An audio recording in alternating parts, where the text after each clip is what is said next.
Alright, in this video we're going to talk about finding two things that are the same, or using two things that are the same, very similar, to create something that's different, right? So the same show different exercise, and how do we do it? So what you'll do is you will type in list nouns and it will get you this stuff, right? So you'll get a big list of nouns. You can type it as many times as you'd like and keep exploring. But you're going to look for, just so any of these words at all that strikes your fancy, right? If you're really into basketball, that's cool. And then you are going to come up with the thing that is very similar. So maybe you would take the word collision and you would want to compare the word collision to the word crash. Those two things technically have very, very similar meanings. And so if we can find tiny differences between those two words, that's going to be really interesting, right? Again, here, it's exactly the reverse as the other. The more similar these two things are, the easier it will actually be for you to find differences. I know that sounds so counterintuitive, but it's just that your differences will actually be interesting instead of obvious, right? So if I were to be like, oh, what's the difference between like disgust and hatred? Those two things are like kind of similar, maybe a little bit too far apart. What's the difference between like a detective and a police officer? Those two things are way too far apart, right? Because they sort of do the same thing, but there's too many obvious differences, right? Like, oh, a policeman carries a gun and a detective doesn't, and it just would get into too much obvious domain. So, any of these words, whatever you like, maybe, ticket, you can take that any way that you like, right? So ticket could be an entry ticket, or it could be a speeding ticket, or whatever kind of a thing. You could have a dish and a plate and compare those two. Or a dish and, like fancy china, something of that nature. So whatever you like, you explore these words, send your instructor a word pair. And then once you get it approved, what are we going to do then? So I picked from that list the word morning, and I compared it to the word dawn, and we're going to walk through that one now, right? So couple of things. Now we're trying to find differences between these two words. Morning and dawn are fairly similar, but what are the differences? Morning is a range of time, right? So morning is kind of like maybe a couple of hours, a range of time. Dawn is just that first moment of sun. Technically, the definition involves maybe like a couple of moments, but it's really just that relatively short period of time that is focused on when the sun comes up. So we can talk about, in terms of our themes, right? Time range, other types of ranges. So like, from here to here, like ending definitive points, right? Brackets, things that surround, anything like that. We can also go the opposite direction and talk only about single moments, right? We will do a single moment exercise later, but just kind of bringing these ideas in together. Right. Morning varies based on the person.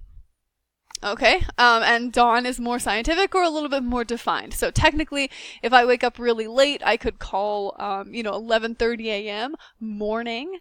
And if you wake up very early, you could call 6:30 a.m. morning. And those two things are not false statements. They're both true, right? Even though they're different. Dawn, however, I don't wake up at noon and say, oh, look, it's dawn, because that would be false, right? That would be inaccurate. So that's a bit of a difference, yeah? What kind of themes do we get from that? We can kind of talk about maybe variety. Oh, that's not what I meant to do. Maybe variety, or the concept of definition, right? So how things are defined, whether they are defined in a more scientific way or a more like social perception way, things of that nature.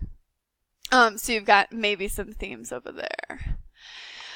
Good morning can be used as a greeting. We don't usually say good dawn, right? This one may be a little bit more obvious, not as fascinating as some of the other ones, but maybe you could do something with colloquialisms in general, right? What you would want to do is make sure that that you didn't fill up your whole essay with like a bunch of colloquialisms, because then the entire essay would be, as is the definition of colloquialism, it would be very, very obvious and very overused, right? Which is not what we want.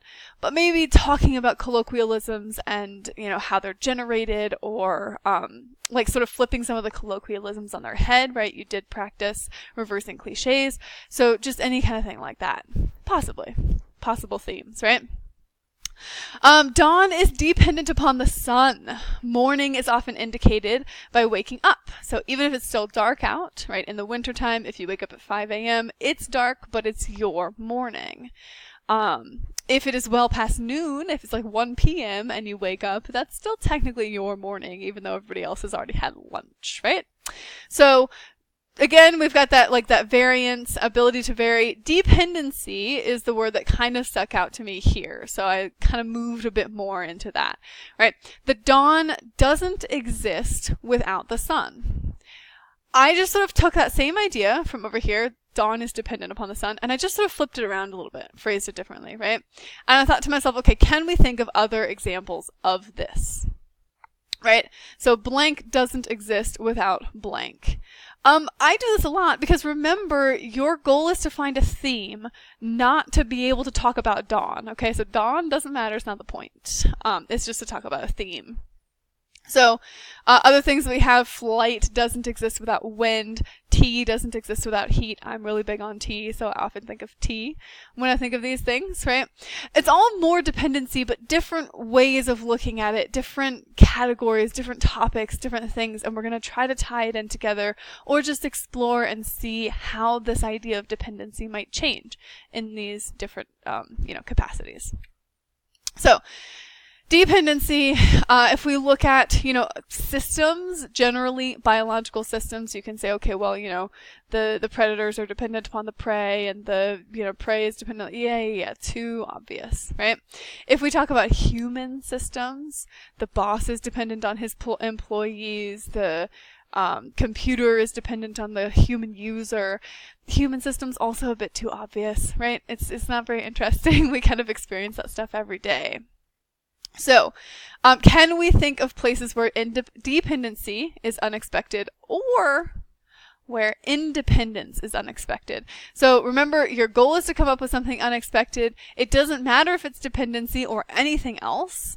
So you're using this as a jumping off point. And I'm going to look at both sides. I often like to look at both sides, right? So we're going to look at dependency and also independence. So both sides of that concept. Can we think of places where they are unexpected? So I typed in, actually, and you can do this as well if you're ever curious or you ever want to, but I typed in list topics into Slack, and I got this topic of heritage. Heritage, in my mind, is generally, you expect it to be dependent, right? So, my heritage is dependent upon what my ancestors did.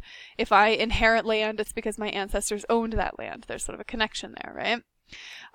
Also wisdom. I liked wisdom as well. Wisdom generally is seen as the sort of thing where what you know today is dependent upon what other people have learned before you. Okay, so everything you learn in school, that is then sort of passed down, right?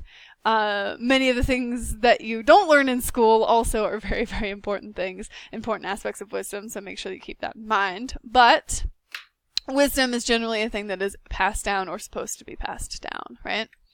So I picked heritage, and I wrote through a little bit of this, right? So here's what I wrote. Well, basically trying not to be cliche, okay? That's always your main goal. Heritage seems inherently dependent upon the choices of thousands of ancestors throughout time. They married, built, and moved with no input from me, all to bring my life to the here and now. But it is the independent heritage that I create each day that truly inspires. Tomorrow I will inherit from myself all the fruits and failures of today. I will become my own flight, separate from the wind of my ancestors, and still my flight will honor them. Okay, what is this an answer to? Who knows? There are college essay questions about, talk about something that inspires you. There are essay questions about, what does family mean to you, or tell us about your heritage, tell us about your history, right? Your lineage, something like that. There are questions about that as well. So it could be responding to something like that. But couple of things, right? Nowhere in here are we talking about the morning or the dawn at all. Technically, if you wanted to be kind of cutesy, you could probably change, so all to bring my life to this dawn. You could probably change this part right here, and you could say, all to bring my life to this dawn. That's a little bit more metaphorical. It's a little bit more flowery in terms of writing. But if you really wanted to include dawn or morning, you could. You don't have to, though, right? That's the point. The point of this is that you started with morning versus dawn, and now here you are talking about heritage in this totally different way. Independent heritage is an interesting idea, right? Okay, that's very important because heritage is usually dependent. We expect it to be dependent, and therefore independent heritage will be unique. It will be unexpected. That's good, right? And then also, so this last little thing that I did was also cutesy, right? We did talk before about how flight does not exist without wind. And so in order to come up with some kind of a colorful phrase, I put in, I will become my own flight separate from the wind of my ancestors. It doesn't really mean anything, right? It's like totally metaphorical. People can infer meaning from it, but that doesn't really like inherently mean anything. That's just like one of the types of things that you can do. You don't have to include any of the information from the above pages, right? This is just kind of an idea. And then the final thing that I did is I said, stole my flight will honor them. Why? Because we don't ever want to make ourselves seem like the type of person who's like, yeah, forget my ancestors. I don't care about them. I don't care about the past. It's just not going to go super well, maybe, right? So you do want to seem like the kind of person who, while independent, is also capable of working in groups. Even though you do look to the future, you also understand the past, like things like that, right? So you don't usually want to make yourself seem so one-sided as to be almost ignorant of the opposite side, right? And the bottom line is nothing here turned cliche, right? So I didn't get into the whole heritage is so important to me and heritage matters a lot and you really have to study your heritage in order to know who you are and blah, blah, blah. This is probably the closest that we get to an actual cliche, right? So, fruits and failures of today, but this whole concept of inheriting is a very different color on it. So, it works out pretty well. Okay, cool. Now it is time to practice. Feel free to come back and watch this video if you ever need to. Let's do it.